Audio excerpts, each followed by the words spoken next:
Welcome back to Grief and the Architecture of Belonging. I'm Suzanne-Jabour. I'm here with my amazing co-host, Annie-emprima, co-conversationalist, as we've coined. And we're back for week 7, which is about the grief at the level of our belief systems. So it really is that systems level grief, which so many of us are experiencing right now. I'm a grief educator from Vancouver, Canada. I work with groups and individuals and organizations to both grieve and respond to grief better. And this conversation sparked out of a call that Annie and I were having where we were talking about what we do and saw such an intersection between her concept of these layers of belonging and the way that grief fit into them all. So that's what brought us to this conversation. That's who I am. Annie, do you want to go ahead and introduce yourself? Yeah, I'm a metaphysical researcher, so I get really passionate about understanding how emotions impact us. And although it doesn't seem very exciting to talk about grief, it is quite exciting to understand how grief moves through us, through our mind, through our body, how it impacts the different layers of belonging. So my very excited interest in emotions does move through the layers of grief.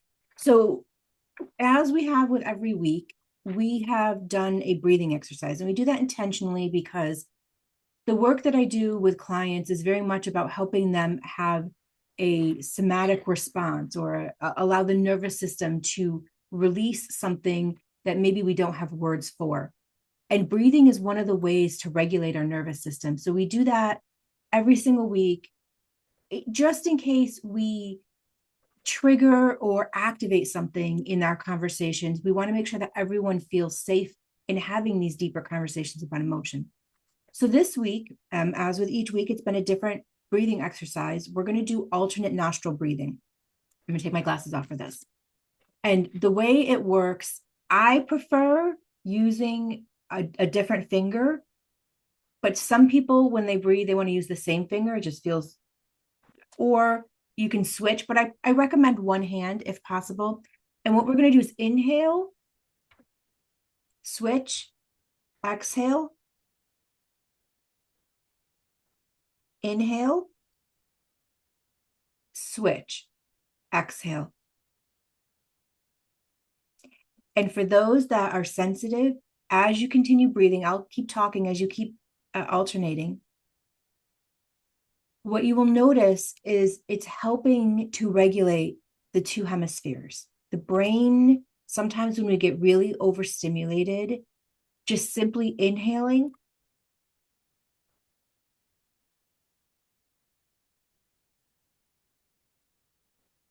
and switching, it allows our system to know it's safe in this moment, and it brings us into the center so that we can think clearly. So we're going to be talking about some topics today. We're going to cross over to the many different types of belief system grief. And as we do, if you feel your nervous system kind of cringe a little, or it has a little twitch, or maybe you feel a little shock or a pulse, simply go into breathing. No one's going to notice because you're watching live or you're watching on the recording. We won't know that you're regulating yourself, but it'll help you stay in the conversation, because if that does happen, that means something we're saying is important to your nervous system, even if your mind is not aware of it. So I'm going to get a couple more breaths for myself, but continue doing it at your pace with your rhythm.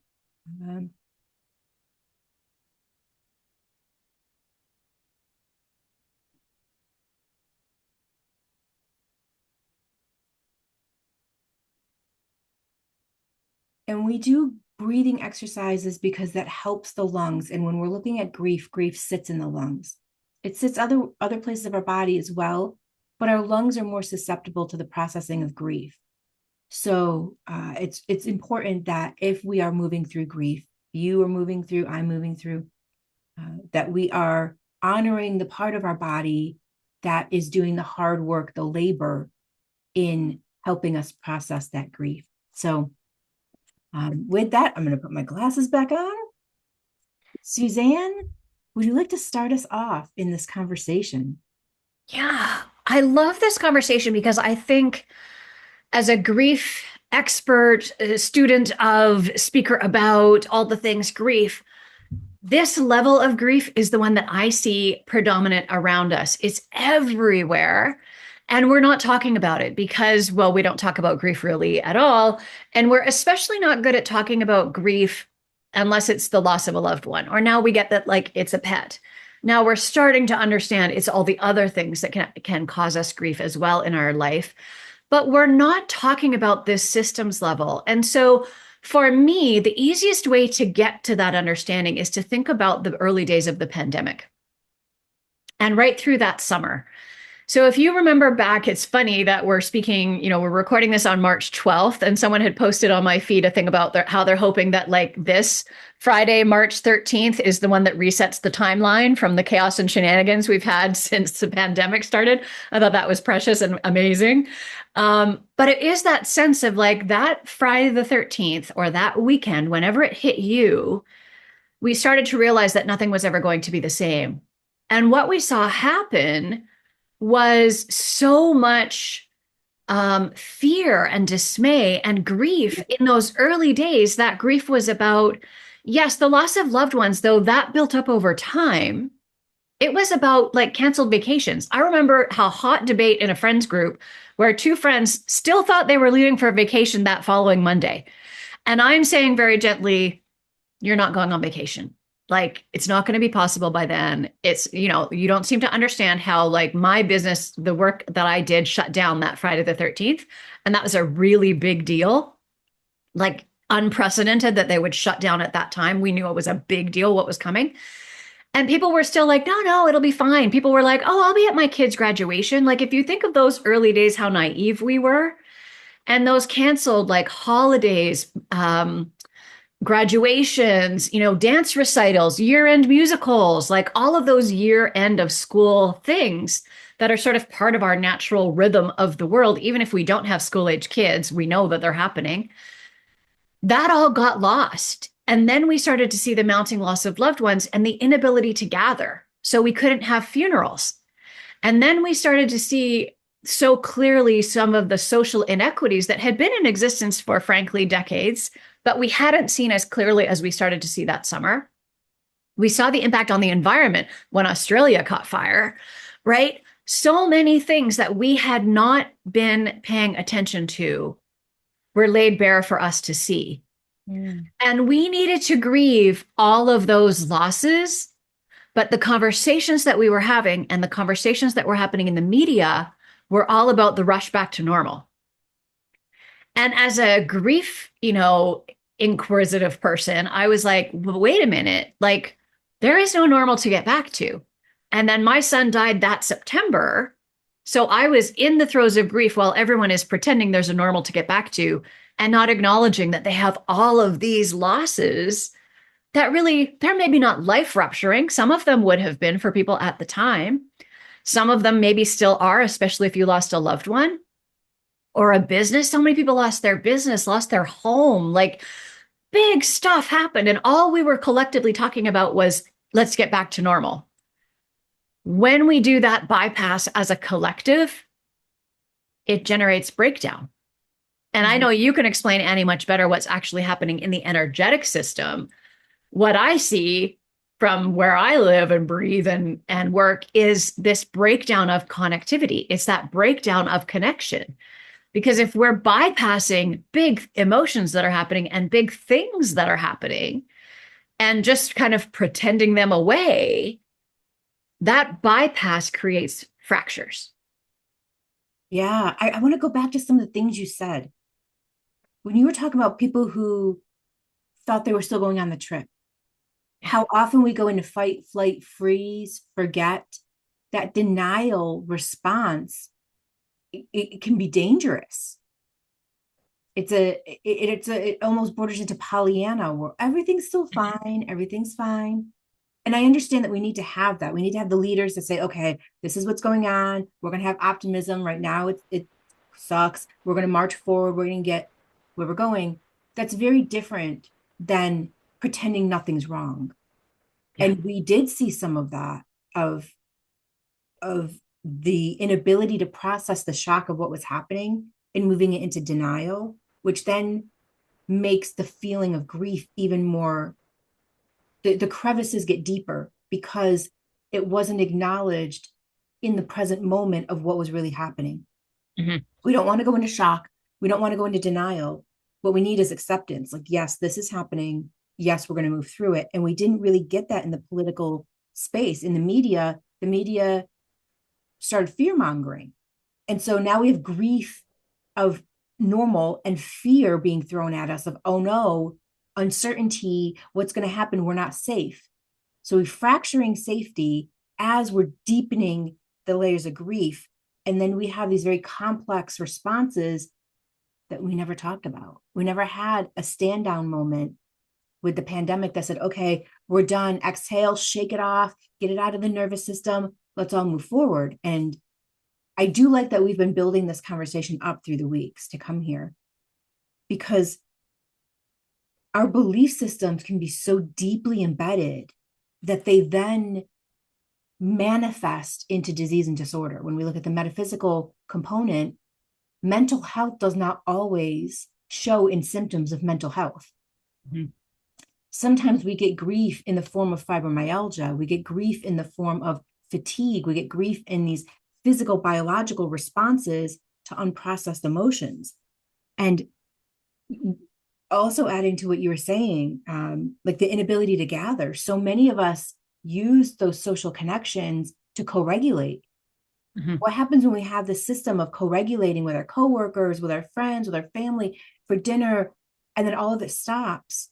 We then have to adjust our internal the internal anti depression hormones because our oxytocin now is not getting fed, our dopamine is now being dysregulated, and those internal hormones that keep us in a state of well-being that got shifted. So all of these things, these 1,000 or more arbitrary number, stack on top of each other. And now we're expected to regulate all that. And even the expectation of having to regulate that by ourselves or in smaller nucleus, a smaller household, that has its own grief. And the layers of grief that don't get named get stored. Mm. And until we name them, they will continue to be unnamed baggage in our storage facility somewhere in our system. And that becomes really important because then we wonder why we can't perform the way we could, why we can't run. Coming back from deployment, I was so fatigued from all these things happening, the grief of expecting someone to catch me when I was falling and finding that they wouldn't even look up from their phone. That was like, why? Spinning. And I was expected to get back on the treadmill and run 7 miles an hour like I could before my deployment. And physically, mentally, spiritually, that was not happening. So then we start judging ourselves. Why, as women, why, as men, are we not able to perform? Why are we not able to do the things we could without realizing? If anyone's been on a cruise ship, when you get off that cruise ship, there's a port and there's all the luggage waiting for you. Like you get off the ship and you just got to go find your color code. I know with a Norwegian cruise line, go find your color code, go find your baggage. But imagine having 4,000 suitcases with no names on them. We don't know where to store it. We don't know who it belongs to. We don't know where it came from in the timeline. And that's what complex chronic grief does. Yeah. It's interesting when you were talking, I was thinking about how that plays out like at the belief system level, Yeah. right? And how, I think for so many of us that have been able to really believe that the system worked, that everybody was treated fairly, that, whatever your belief system was, there was a naivete to that too, right? And I was pretty aware of how the system worked and that it actually was functioning perfectly in the way that it was designed to work, which did not serve everyone very clearly. But I think something ruptured that summer, even around our sense of like our political systems and and I'm in Canada, you're in the US. Much of what actually happened in the US, but it allowed us here too to see the same systems at work. And it's for us a slightly different community that's woefully underserved. For us is our First Nations community. Um, But to be able to see so clearly that, wait a minute, the people who are protecting me and I thought protected everybody don't. And the political system and the social systems that protect me and I thought protected everybody don't. And the governments who I thought had our best interests at heart for all of us don't. And, the way that we have treated the planet, which we know we haven't done a great job, but we didn't think it was catastrophic, it's catastrophic. Like, people are rescuing koalas from burning trees. Like, it was very dramatic what was happening in Australia, I think in a way that we hadn't seen before so clearly. And we were all stopped and able to watch because we weren't rushing to and fro. We weren't going to 8,000 activities. We were all, sheltering in place. We were all physically distanced. I wish we had never called it social distancing because we could have been so socially connected in that time while being physically distanced, but it got misnamed at the beginning. And I think that sent us down a very dangerous path that we didn't need to go down, but we did. And now what we need to do is start to look at it and look at how did that really play out? What parts of what I had as my foundation, my bedrock of belief of how I thought the world operated, right? We're talking about economic systems.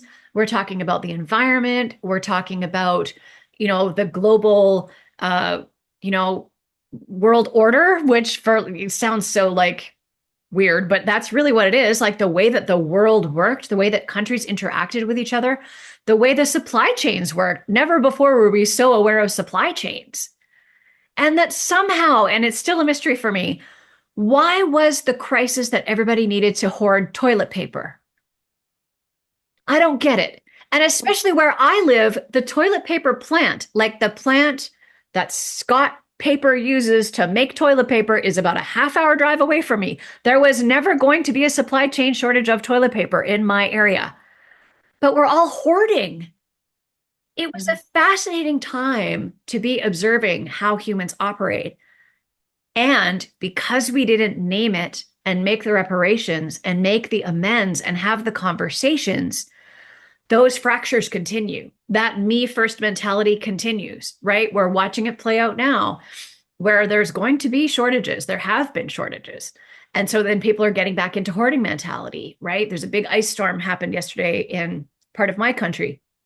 And my friend happened to be at the store gathering the supplies she needed in case their power went out. And she's like, oh my gosh, it's like we're back in the early days of the pandemic. Like, people are hoarding toilet paper. I don't know what we're worried about toilet paper so much. It's not that great. But, we go into that hoarding mentality. It's part of our fear. I'm not sure which of the fight, flight, freeze, I'm not sure which of those it is. Maybe it's fear of freezing. I don't even know. The missing link now is the acknowledgement and the looking at these losses at that systems level, because when we have a loss, we have to rebuild. But if we don't even acknowledge there was a loss, the system is fractured and we're not collectively rebuilding it, which creates a power void, which people who want power and don't understand how to do power in a healthy way that actually serves all will fill that void. And I think that's what we're seeing happening globally. It's not just in the US. We're a little bit better off in Canada at the moment, but it's all tenuous everywhere. And when the global system is shattering and fracturing,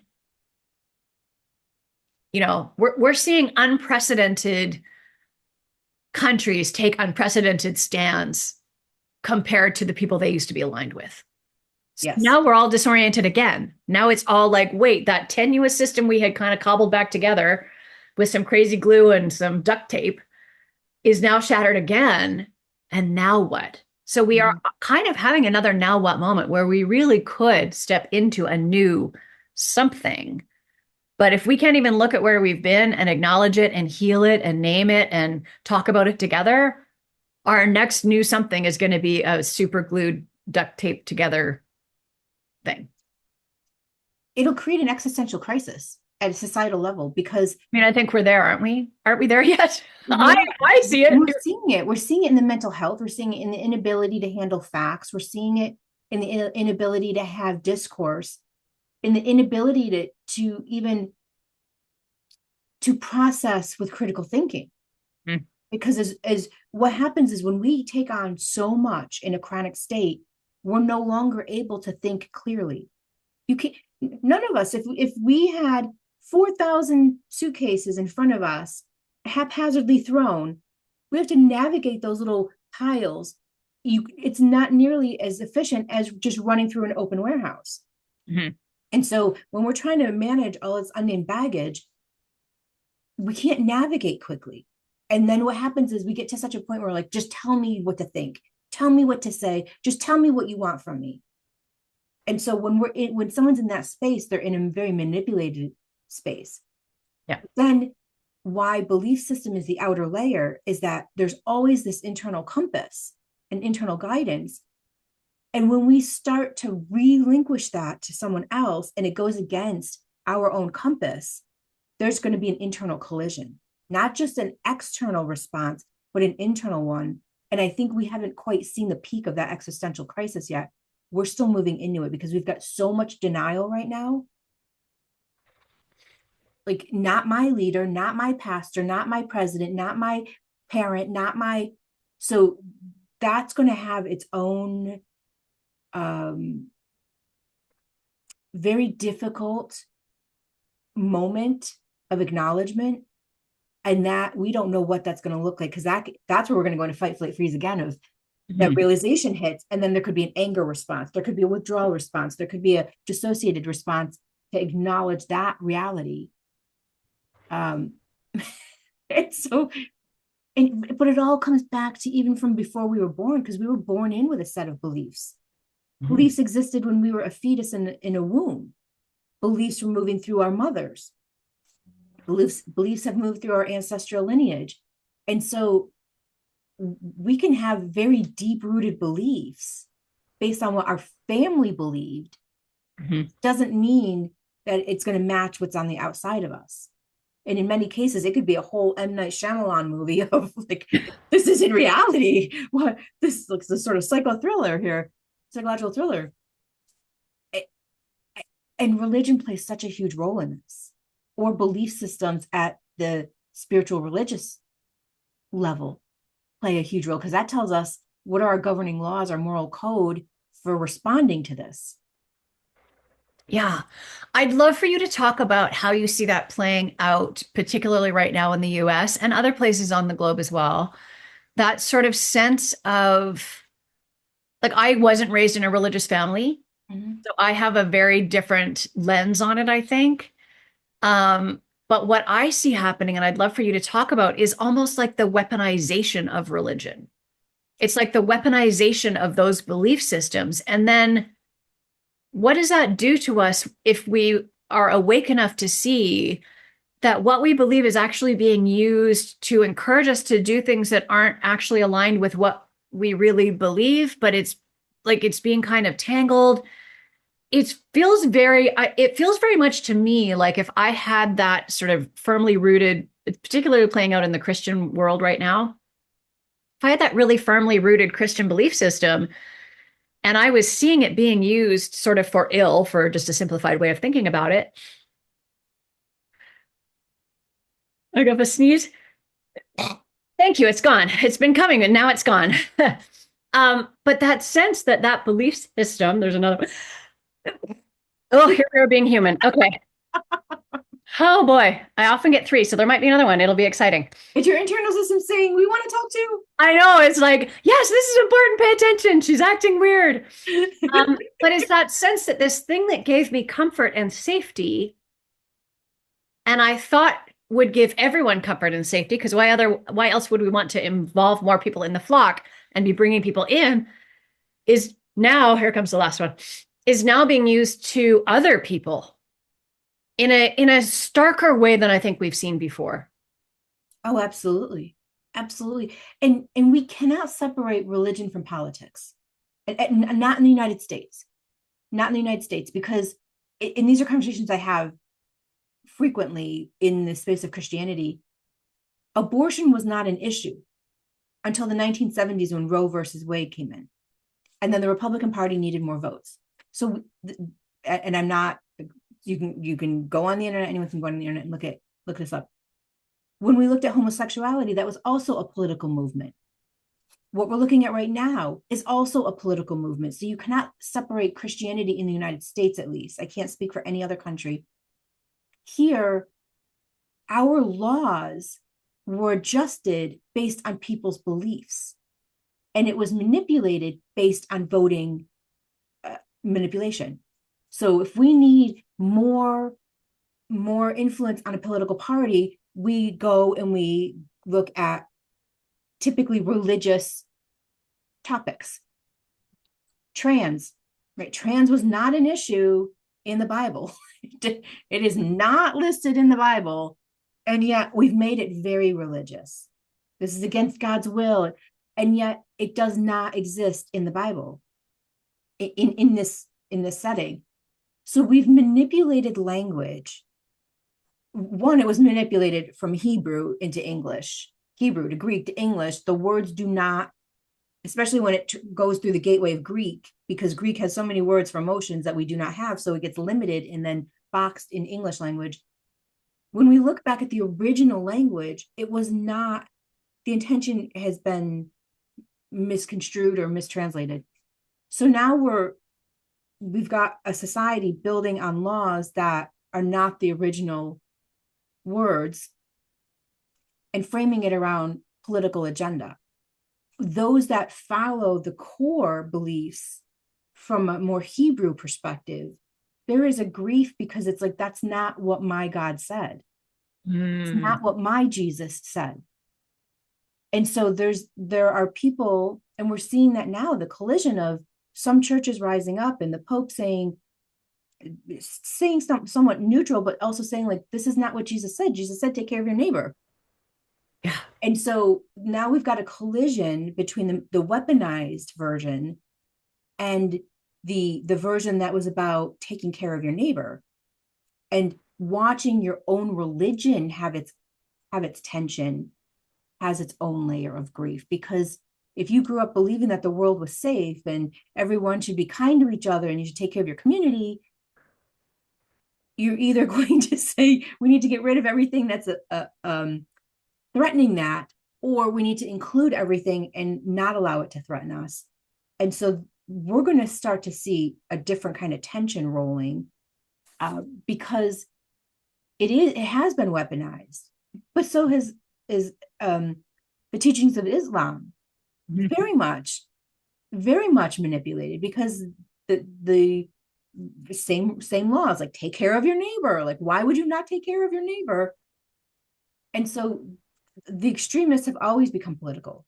Yeah. And for those that are sensitive, you had mentioned something earlier about an injustice. And for those that are very sensitive to other people, empaths, just highly sensitive people or very aware people, ADHD especially, very hyper aware of injustices and unfairness. And so that grief of how am I feeling the pain of somebody else's pain and no one else is seeing it, feeling like very isolated in the experience of this larger scale grief, that can be very difficult for those individuals to regulate their nervous system. And so it's important for us to recognize that when we go back in the weeks, when we look at self, when we look at household, we look at friends and family, we look at community, we look at country, belief system, as you had mentioned, Suzanne, is so many layers. The ideologies, it's the political, it's the religious, it's the medical, and the authority of our sense of safety. That all ripples from our inside to the outside, back to the inside, and it is in continuous ebb and flow through those other layers. Yeah. And it's so interesting. To me, we're kind of at, another big moment of sort of decision as a collective. Like, Yeah. do we start to look towards each other, or do we continue pulling away? Like we're pretty close to collapse, closer than we've been in my lifetime before. Um, and it is that sense of, if we can't look at all that's been going on and see how wounded we are by it, right? And the grief that we carry, the hurt that we carry, the pain that we're carrying, because these systems that we thought whatever we thought about them, whether we thought they didn't work or we thought they did work, we're seeing them a different way. And, I have friends who say, oh, well, welcome. Like we have seen this all along. And I feel like I've seen some things in a different way than other people have for much longer than other people have.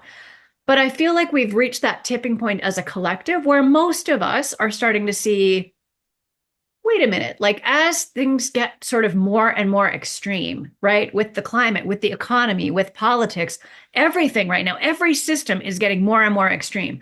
The swings, the pendulum swing that my mom used to talk about and be like, oh, yeah, it's just the pendulum swing. It'll be fine. Because that was a norm, right? We have this gentle swinging pendulum of, ideas and what's important to us as a collective. All of that felt very gentle and lovely for most of my life.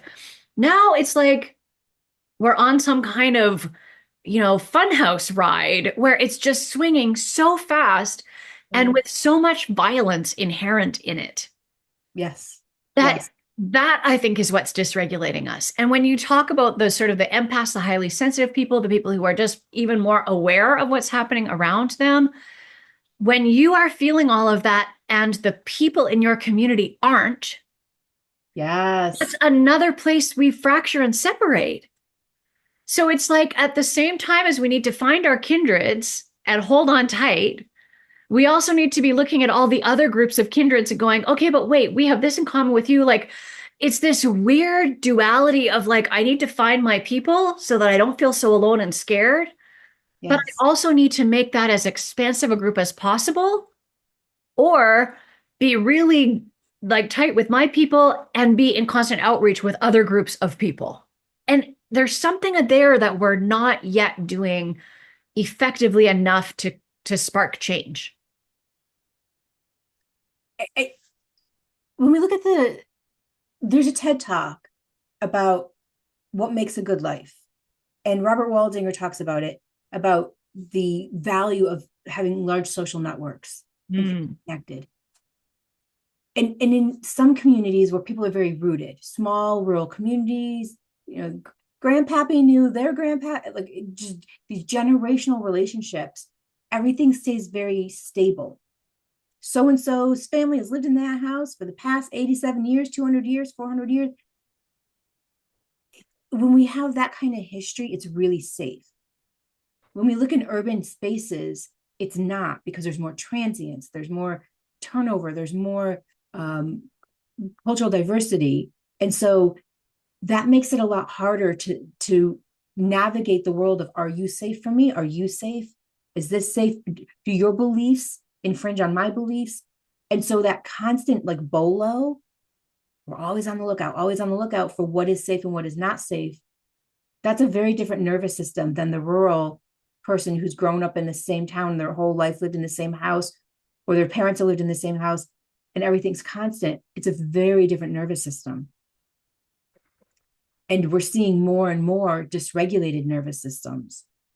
So, how do we have large social networks when we don't know who's safe? Right. And yet, large social networks give us longevity and higher well being and satisfaction levels. So, I think that there are many people who know what's wrong. They just don't Mm. know how to fix it for themselves. A lot of people longing to have close, intimate, platonic relationships, and yet so many people are unsafe. And so we've got so many different clusters of people experiencing the world very differently, Yeah. very differently, of what is safe and what is not safe. Whose rights are being infringed upon, whose rights are not, whose religion is being infringed upon, whose religious beliefs are not. That makes it a really difficult space to develop stronger communities. There's no unified reason. Like Mm. I'm watching Minnesota and like really come together as a community because they have a focus. Like we're coming together for this purpose, which is a lot of what the country layer does. When we're looking at the layer of belonging with country, it's, are we willing to defend, to serve, to protect, to be a part of something greater than ourselves? The honor of serving in the military. At the belief system level, we don't it's getting harder and harder to have that unification. Mm. And what then happens is if we're craving that and we're seeking that, the manipulative organizations then know how to work it.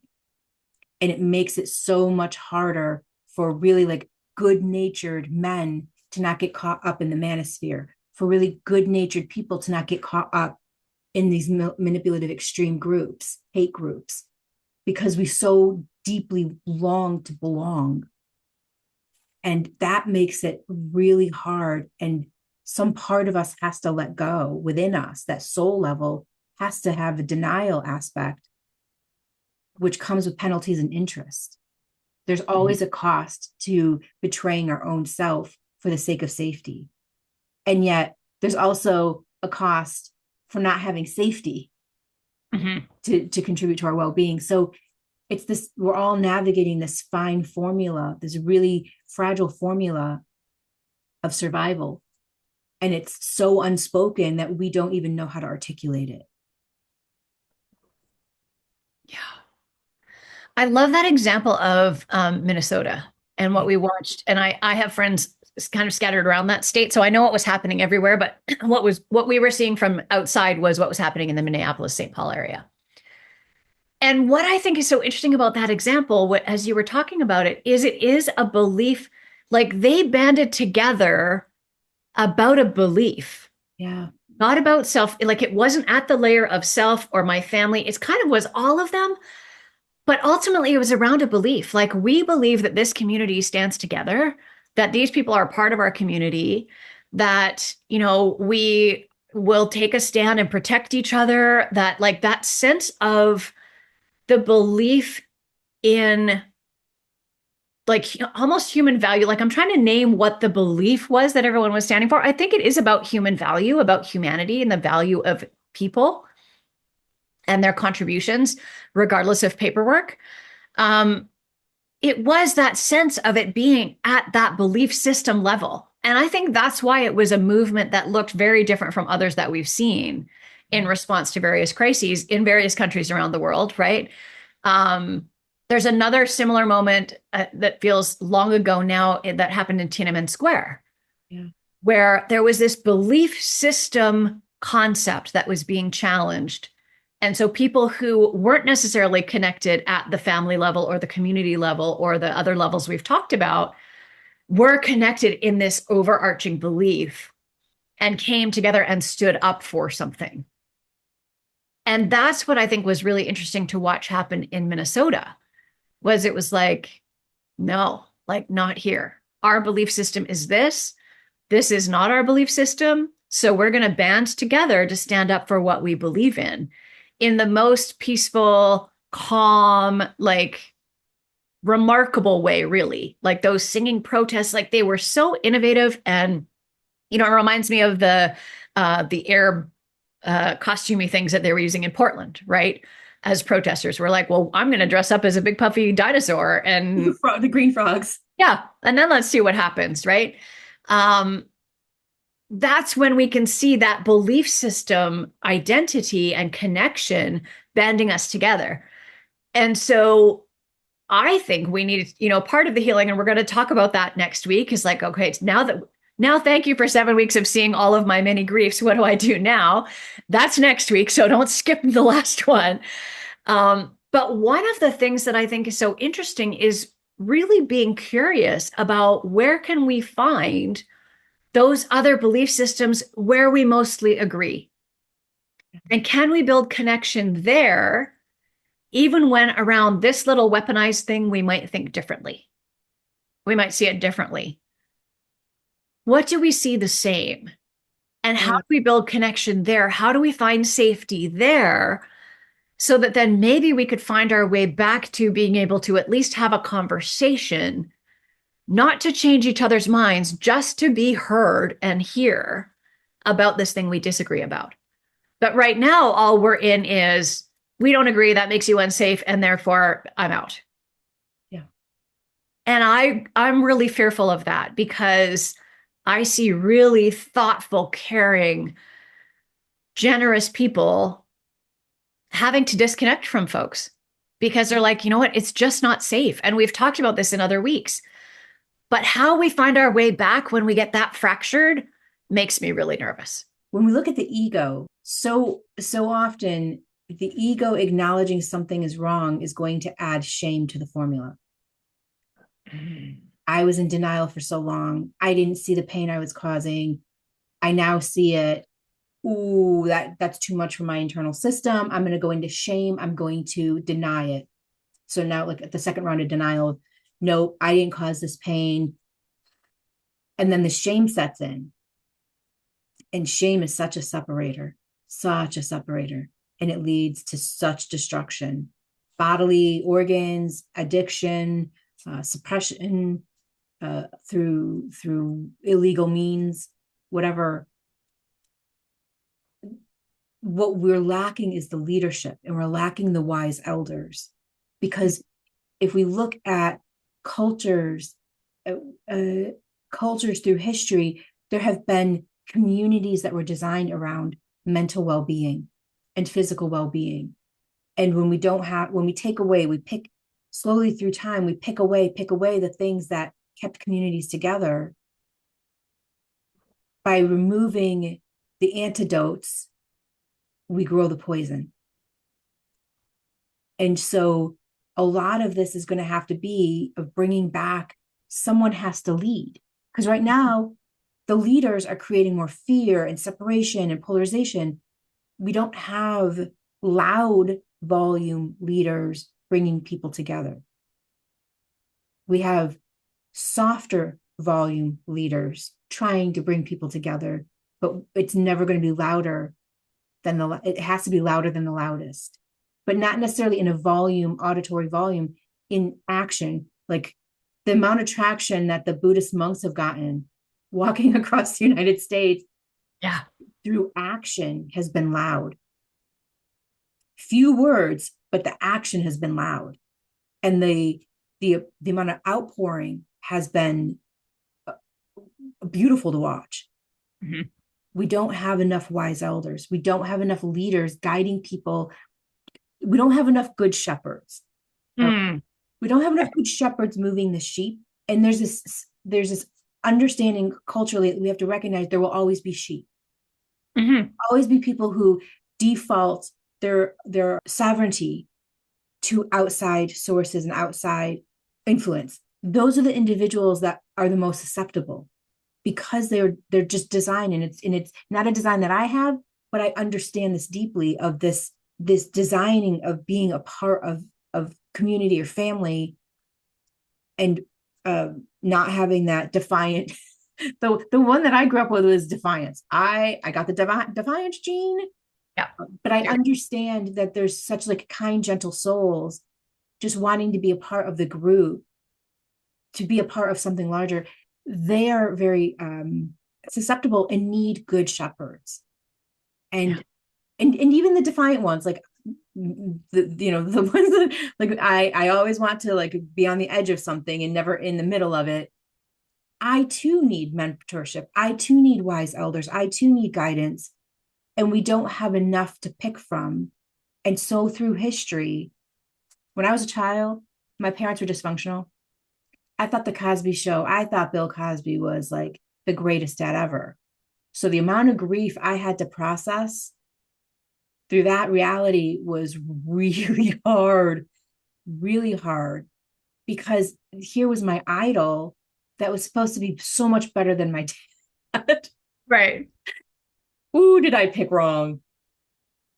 And I think that we're going to see a lot of that, of, oh, did I pick wrong? Oh, but the truth is there weren't a lot to pick from. The drop down menu of wise elders and leaders and shepherds, that was never highlighted. We throw our elders into the nursing homes, and Yeah. we're not really honoring the power of what they bring to the table. So I think that there's, in the healing of the grief, we also have to recognize the value of the wise elders. Yeah. That's so true that yes. And staying out of that shame cycle, right? out That's of it. part of the healing too, right? Because when we're in that shame blame spiral, we can't learn, we can't heal, we can't, you're just, that's all you can do is shame blame. And it's not very healthy.